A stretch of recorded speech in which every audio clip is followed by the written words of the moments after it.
The Fair Wages and Healthy Families Act goes into effect, the paid sick time portion of it goes into effect July 1st.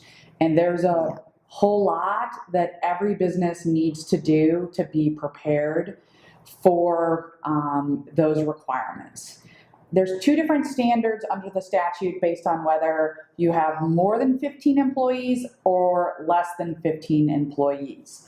And the way you count out the number of employees is by looking at your payroll for any 20 weeks. They don't have to be consecutive. And you count up how many employees were on your payroll during any 20-week period. And that's going to include temporary employees, full-time and part-time employees. So for instance, if you're really busy for 20 weeks out of the year and you increase staffing, then for purposes of the statute, you may exceed that 15 employee threshold. Here's how it works. Whether you're more than 15 or less than 15, for every 30 hours worked, employees accrue 1 hour of paid sick time. And that's regardless whether the cap is at 40 or the cap is at 24. The accrual of that time is the same. So for this year, the accrual could be different. If you're on a calendar year, if your payroll runs January 1st to December 31st, for this year only, you could accrue just going between July 1st and December 31st. And then start over again next year. So how do you, as an employer, calculate what wage is paid for paid sick time? This is where you should certainly talk to or closely look at how your employees are paid. Yeah. So for salaried employees, that's pretty straightforward.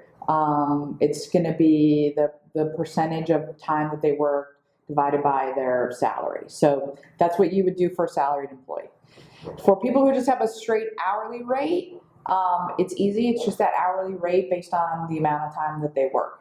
Tipped employees, that's... For tipped employees, tips are not included in calculating the rate. So you can exclude tips, you can exclude incentive bonuses, other types of or incentive comp and bonuses from that hourly rate. Except you would put in, right, shift, if you're in an industry where you're paying shift differentials, for example, to get people to work difficult shifts, those go into the calculation, right, correct? So firemen, police officers, I don't think we have any some medical EMTs, or let's say you have home health care professionals who get an extra comp for working overnight. Those shift differentials, hazard pay, has to be included. Right? So for tipped employees, if you're using the tip credit and taking the $3 off an hour, you need to make sure that you're paying out sick time at least a minimum wage. Yeah. The other very conservative method that you can do is just do an average hourly rate based on the last 90 days worked.